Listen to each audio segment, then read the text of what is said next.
जय श्री राम साथियों, आज की सुंदर राम कथा में आप जानेंगे कि अंगद ने जाके भगवान प्रभु श्री रामचंद्र जी को पूरा वृतांत बताया है कि किस प्रकार का वार्तालाप हुआ है।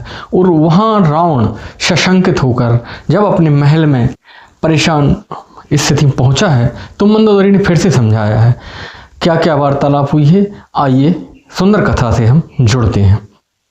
रिपु बल धरषि हर्ष कपि बाली तनय बल पुंज पुलक शरीर नयन जले गहे राम पद कंज। शत्रु के बल का मर्दन करके यानी कि बल की राशि अंगद कुमार हर्षित होकर बाली पुत्र अंगद ने श्री रामचंद्र जी के पैर पकड़ लिए हैं और उन्हें शब्द वृतांत सुनाया है। उनका शरीर पुलकित है, नेत्रों से अश्रुधारा प्रवाहित हो रही है। सांझ जान दश कंधर भवन गयऊं बिल खाए मंदोदरी राव नहीं बहुरी कहा समुझाए। संध्या हो गई है जानकर रावण अपने महल में गया है और जब वह महल में पहुंचा है तो बहुत ही उदास है और उस स्थिति में मंदोदरी के पास पहुंचा है तो मंदोदरी ने फिर से उनको समझाया है। कंत समुझ मन तजहु कुमत ही सोहे न समर तुम्हें रघुपतहि रामानुज लघु रे के खचाई सो नहीं नाग्यो असी मनुषाई। हे कांत, हे पतिदेव, मन में समझकर थोड़ा विचार तो कीजिए, कुबुद्धि को छोड़ दीजिए। आपसे और श्री रघुनाथ जी से युद्ध शोभा नहीं देता है क्योंकि उनके छोटे भाई ने जरा सी एक लक्ष्मण रेखा क्या खींची थी, आप उसको भी पार नहीं कर पाए थे।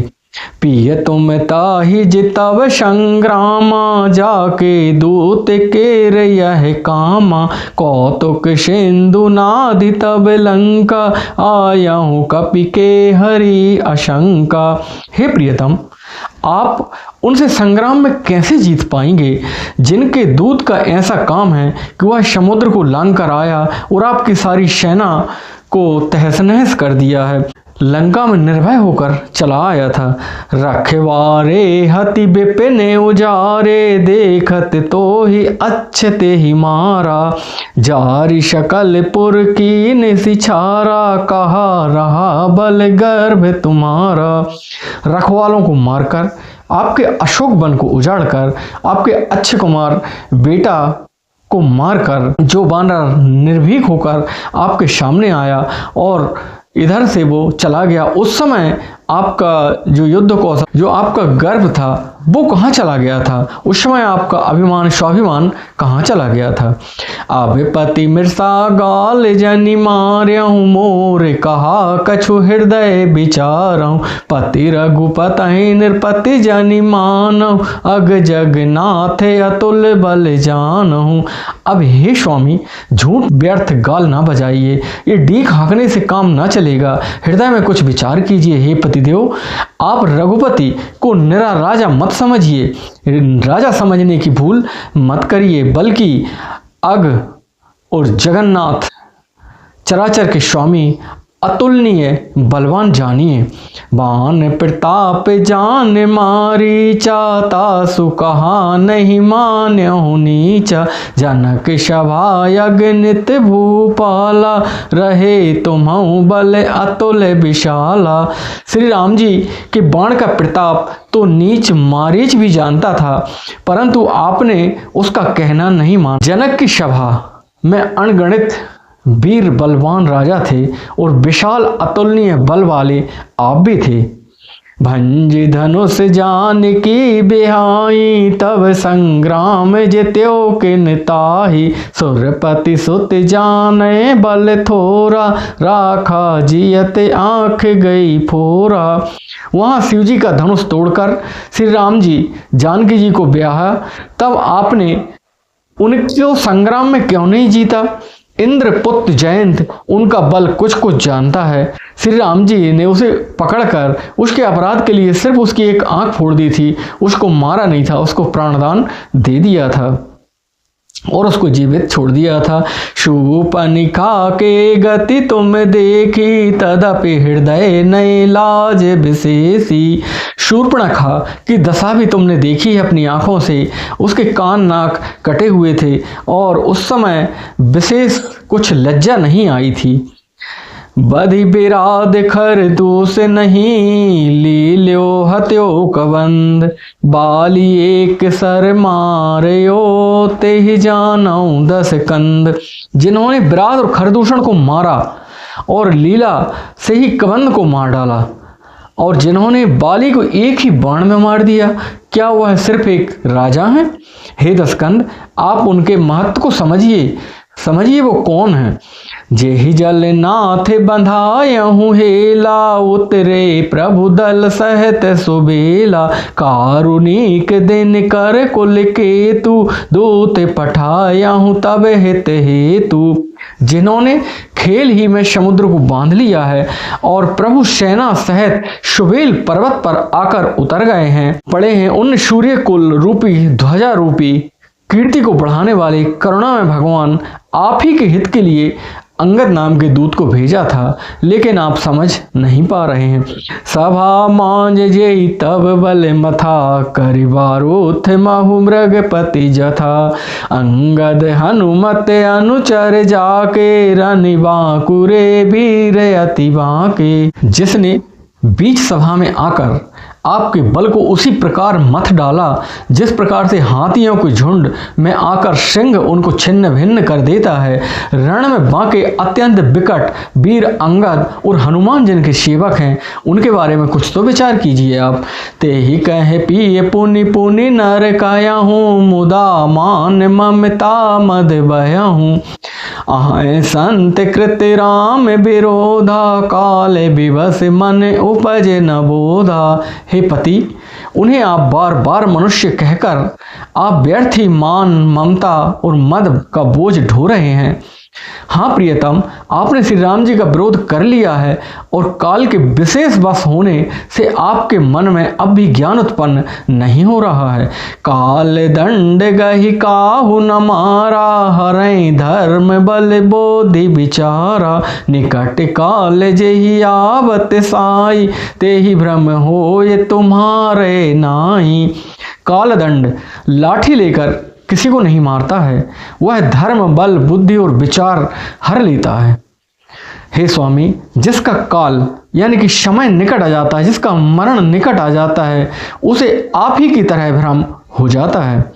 दुई सुत मरे दयऊ पुरे, अजहु पुर पिय देव, कृपा सिंधु रघुनाथ भजी, नाथ बिमल जसु लेव। आपके 2 पुत्र मारे गए हैं, नगर को जला दिया गया है। हे प्रियतम, अब भी इस भूल या पूर्ति की समाप्त कर दीजिए, श्री राम जी से बैर त्याग दीजिए और हे नाथ, कृपा समुद्र श्री रघुनाथ जी को भजकर आप निर्मल यश प्राप्त कीजिए। नारी बचन सुनि बेशक समाना, सभा गयाऊं उठी होते बिहाना, बैठ जाय सिंहासन फूली, अति अभिमान त्रास सब भूली। स्त्री के बाण के समान वचन सुनकर वह सवेरा होते ही उठकर सभा में चला गया है और सारा भय भुलाकर अत्यंत अभिमान में फूलकर सिंहासन पर बैठा है। यहाँ राम अंगद ही बुलावा, आय चरण पंकज से रुनावा, अति आदर समीप बैठारी, बोले बेहसी कृपाल खरारी। यहाँ सुबेल पर्वत पर श्री रामचंद्र जी ने अंगद को बुलाया है और उन्होंने आकर चरण कमलों में सिर नवाकर पास बैठ गए हैं। खर के शत्रु कृपालु श्री राम जी हंसकर बोले हैं, बाली तनय कौतुक अति मोही, तात सत्य कहु पूछाहूँ तो ही, रावण जातु धान कुल टीका, भुज बल अतुल जासु जगली का।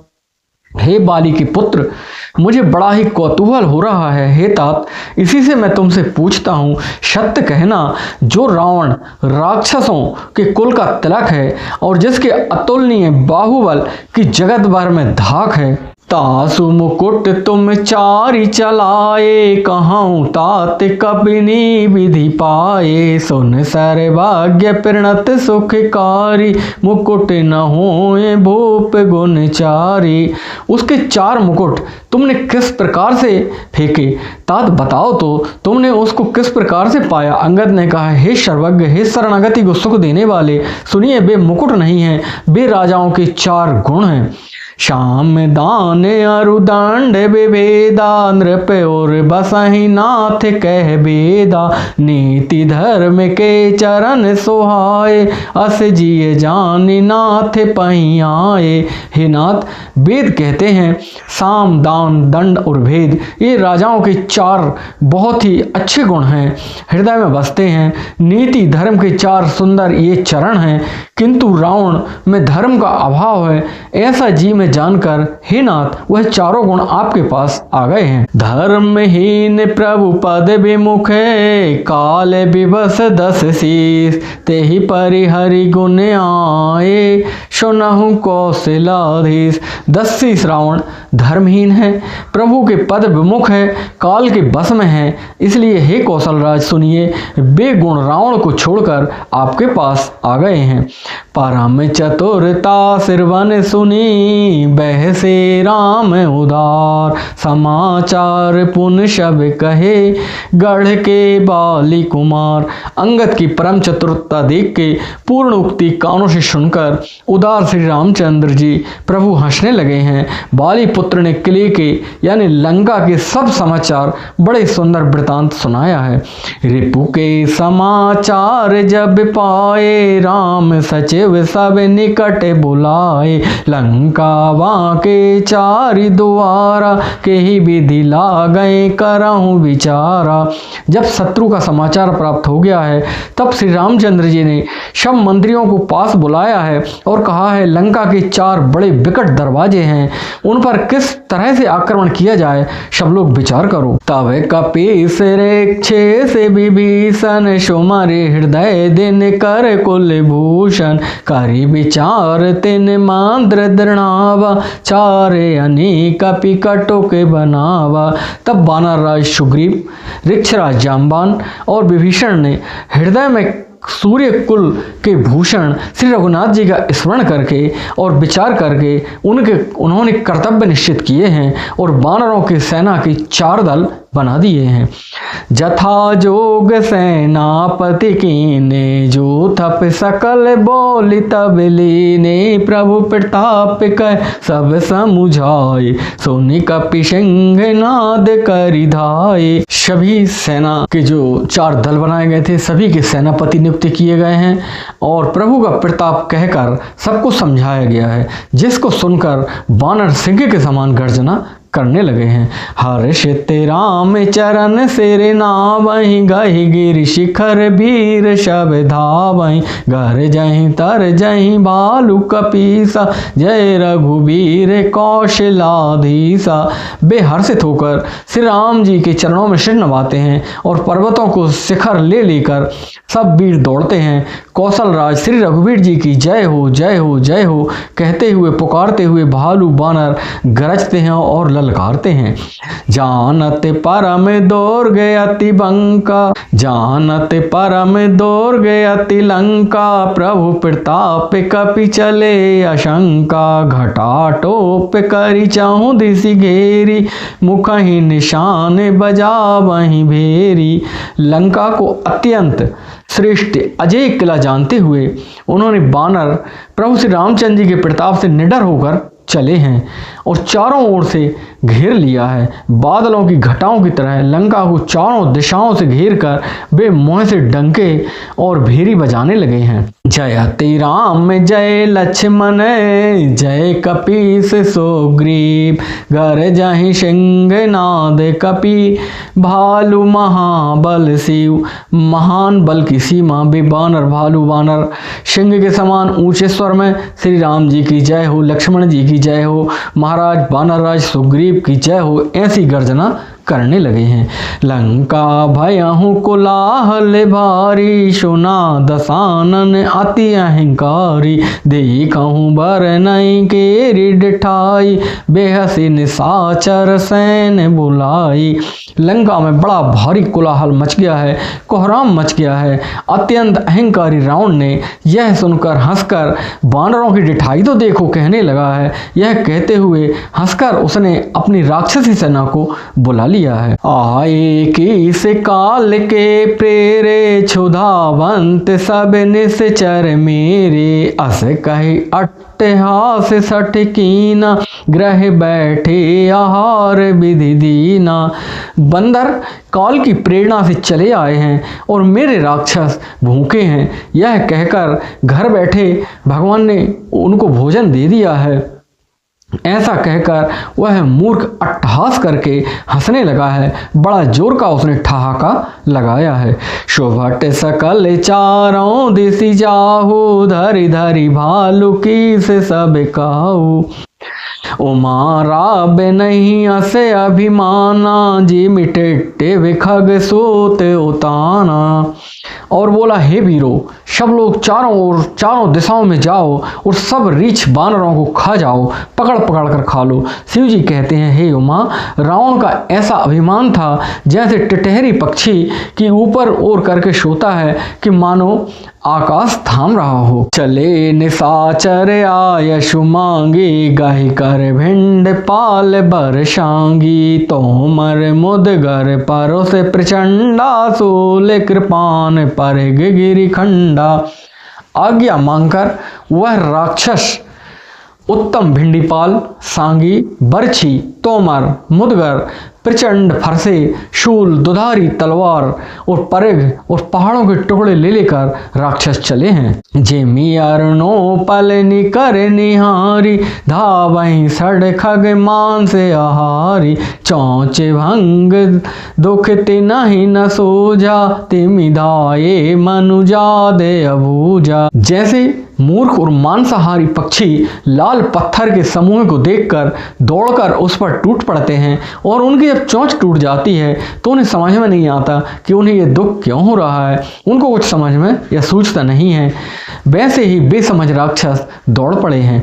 नाना युद्ध सर चाप धरे, जातु धान बलवीर, कोटि कंगूरन चढ़ गए, कोटि कोटि रणधीर। अनेक प्रकार के अस्त्र शस्त्र धनुष बाण धारण किए हुए करोड़ों बलवान रणधीर राक्षस वीर परकोटे के कंगूरे पर चढ़ गए हैं। साथियों, आज की राम कथा यहीं तक। जय जय श्री राम।